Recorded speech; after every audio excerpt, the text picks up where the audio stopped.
Pour ceux qui sont avec nous depuis quelques semaines, nous sommes en train d'étudier quelque chose de très important sur 32, nous allons finir à 30. Qui t'a établi?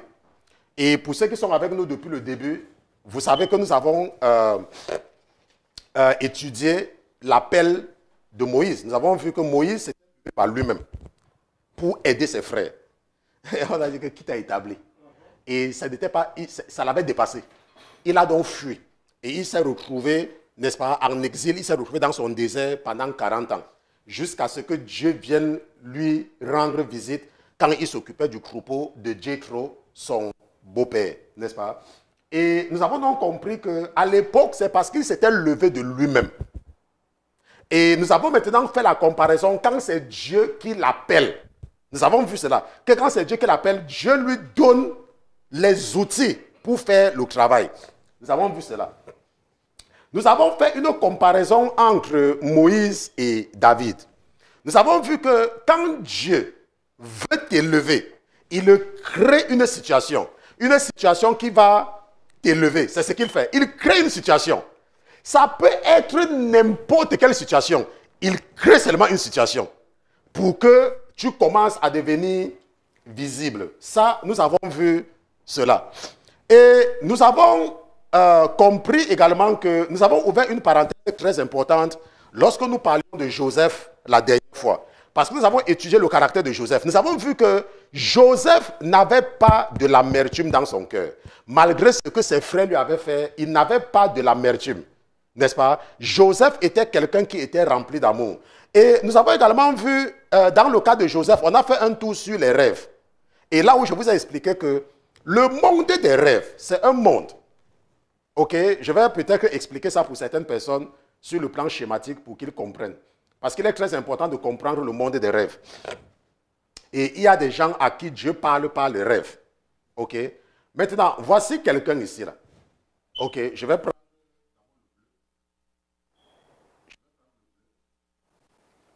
Voici une personne ici. Ok, voici une personne ici. Maintenant, lorsque tu es conscient, quand tu es conscient, comme maintenant là nous sommes conscients, tu es en train d'évoluer dans un monde.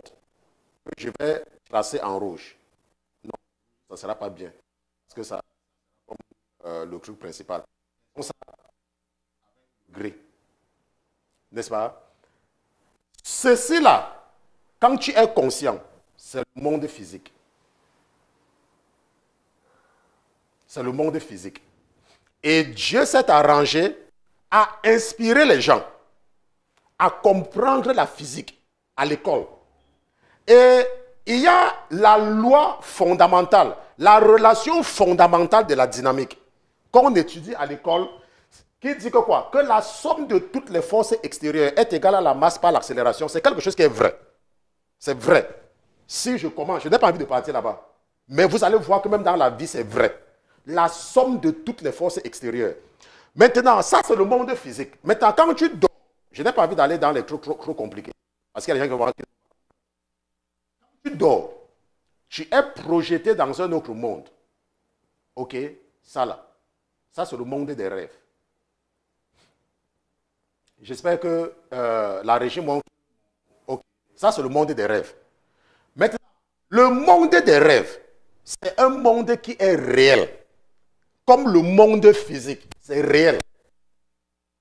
La différence, c'est que dans le monde des rêves, tu n'es pas conscient. Certaines personnes sont conscientes. Mais beaucoup de personnes qui sont spirituellement inactives ne sont pas conscientes. Un jour, votre père m'a permis de comprendre. Et il m'a dit que, mon fils, la raison pour laquelle certains de tes frères ne sont pas, parce qu'ils ne sont pas spirituellement actifs. Ce qui fait que quoi? Ce qui fait que quand tu n'as pas une vie de prière, si par exemple quelqu'un, la femme de nuit, ou le mari de nuit, ou un esprit vient te donner à manger, dans le monde des rêves, tu vas seulement manger parce que spirituellement, tu n'es pas actif. Tu n'es pas actif.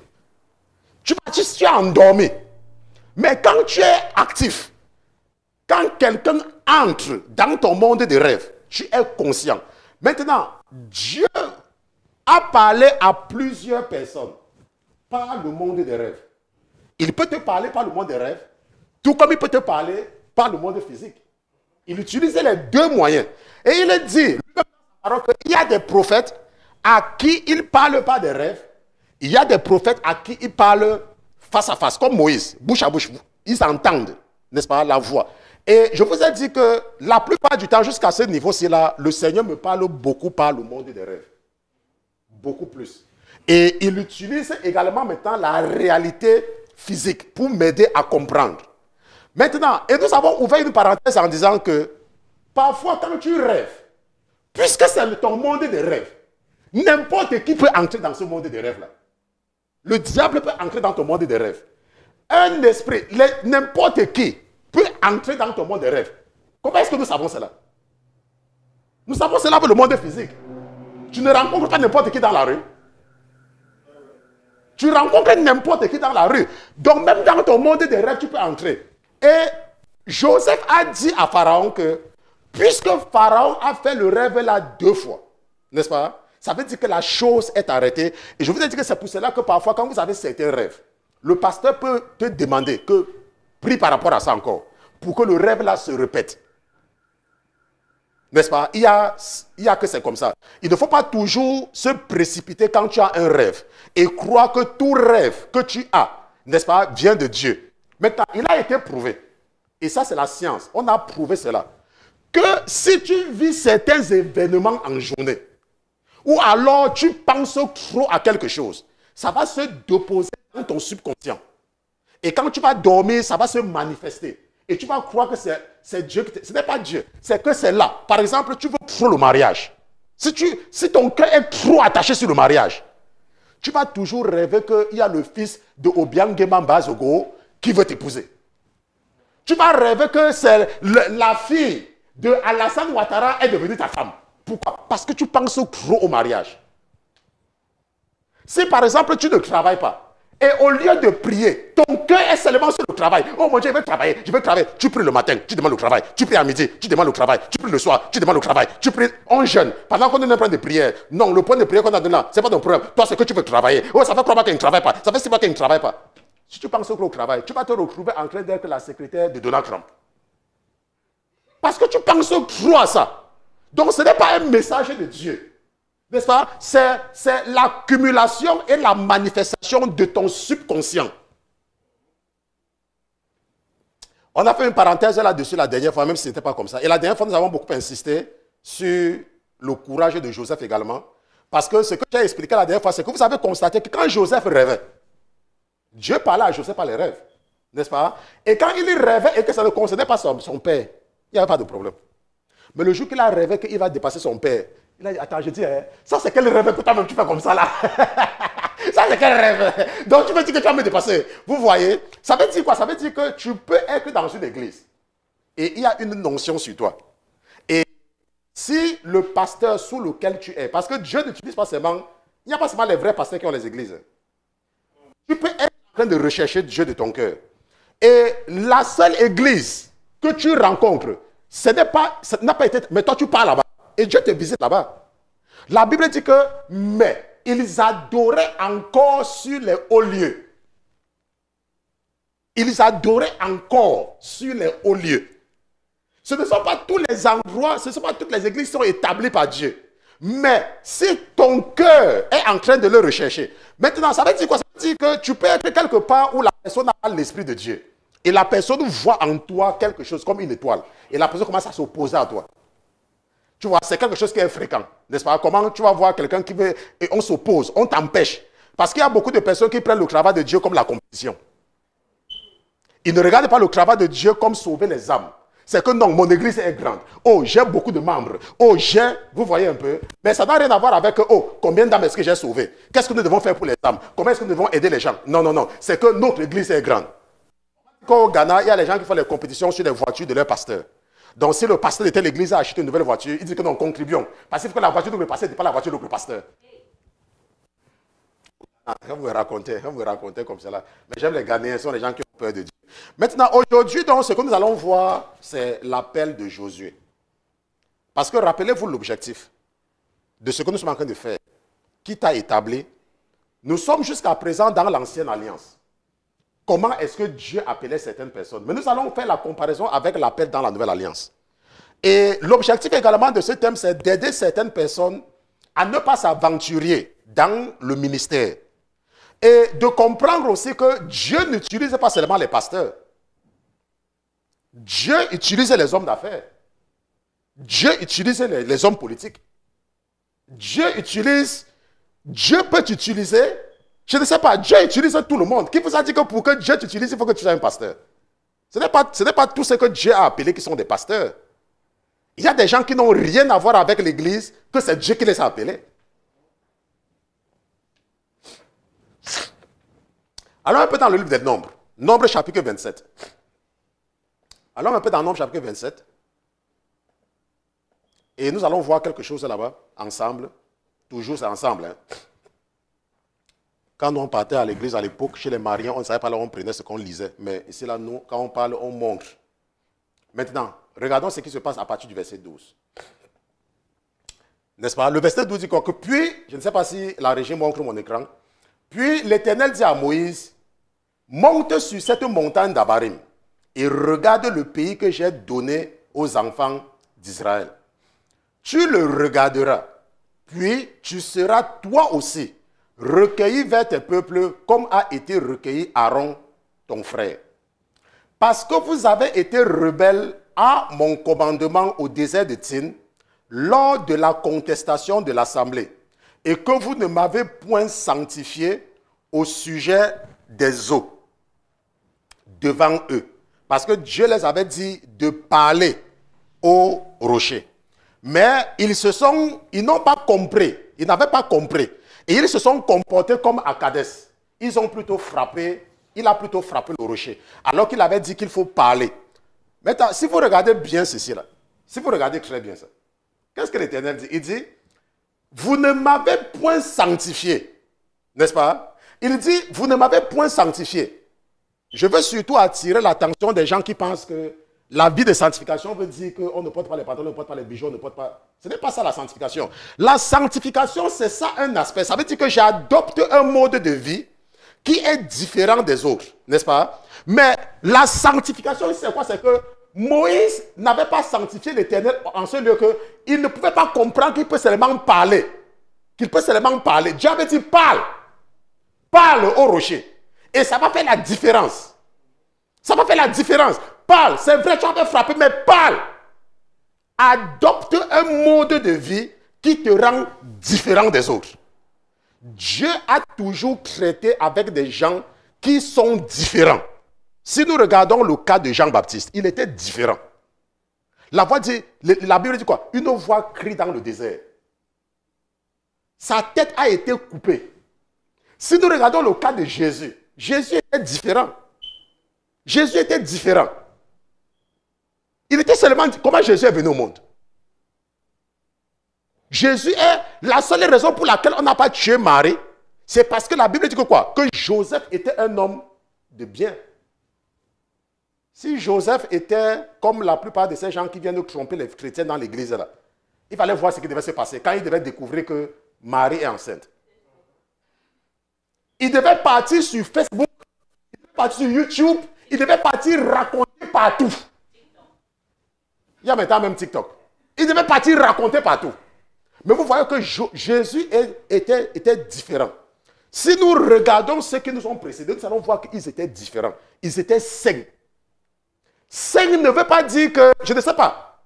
Le mot saint, en français, les francophones ont eu des problèmes parce qu'ils ne comprennent pas. Le mot saint, qui est holiness, ça veut dire séparation. Séparation. Dieu a dit aux enfants d'Israël, ne mangez pas tel animal. Ne mangez pas tel animal. Ne mangez pas tel animal. Ne mangez pas tel animal. Mangez seulement les animaux qui sont comme ça. Qui sont comme ça. Qui sont comme ça. Quand vous vous habillez, attachez quelque chose sur votre habit. Ne vous habillez pas. Ne portez pas les habits de deux couleurs. Quand vous portez un habit, l'habit là doit être seulement une seule couleur. N'est-ce pas? C'est ce que Dieu leur a dit.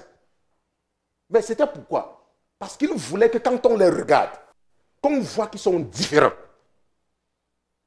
Seulement la différence. Maintenant, vous allez voir qu'il y a des gens qui n'ont rien compris à ça.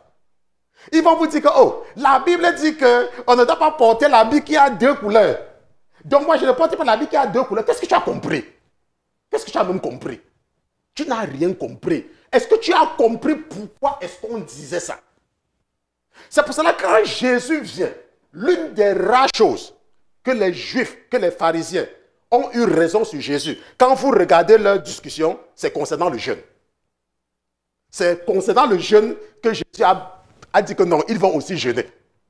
Parce que là, le jeûne, c'est... Il n'y a pas quelque chose pour dire que non. Le jeûne, c'est qu'il faut parfois t'arrêter, rechercher Dieu. Si vous lisez la Bible attentivement, c'est le seul point où les pharisiennes, Jésus n'a pas eu quelque chose à leur dire que là, vous n'avez pas raison. Mais toute autre chose, il leur disait que vous ne comprenez pas. Vous ne comprenez pas. Il dit, oh, on a dit qu'il faut laver les mains pour manger. Quelque chose qui entre dans ton ventre, qui vient chercher quoi dans ta foi. C'était seulement pour les amener à être différents. Être différents. Être seulement différents. Je ne veux pas que vous soyez comme les autres. Et Dieu, c'est sa mentalité. Il ne veut pas que nous soyons comme les autres. Il veut que nous soyons différents. Dans notre façon de faire, nous devons être différents. C'est pour cela qu'il y a certaines personnes, certaines femmes qui ont compris, qui adoptent une attitude vestimentaire pour être différentes. Mais malheureusement, d'autres pensent que c'est en adoptant ça qu'elles vont partir au paradis. Et elles ont un mauvais langage. Elles insultent les gens, elles font le commérage. Vous voyez un peu? C'est toujours une question de compréhension. Est-ce que j'ai compris pourquoi est-ce que Dieu a dit ça? Vous allez voir qu'il y a des gens qui vont dire que, oh, la Bible a dit qu'on ne mange pas le porc. Qu'est-ce que tu as compris? Est-ce que tu as même compris ce que ça veut dire? Tu n'as pas compris. Ce qui fait que quand Jésus est venu, Jésus était en train de nous aider à comprendre que nous ne devons pas regarder, nous devons avoir de la compréhension. C'est la compréhension qui manque à beaucoup de personnes. La compréhension. Les gens n'ont pas la compréhension. Les gens n'ont pas la compréhension. Même dans le cas de la femme adultère. Lorsqu'on a attrapé cette femme-là, quand les gens là venaient montrer à Jésus, ils étaient sûrs que Jésus devait être le premier à prendre un gros caillou pour taper sa tête avec. Qu'est-ce que Jésus a fait?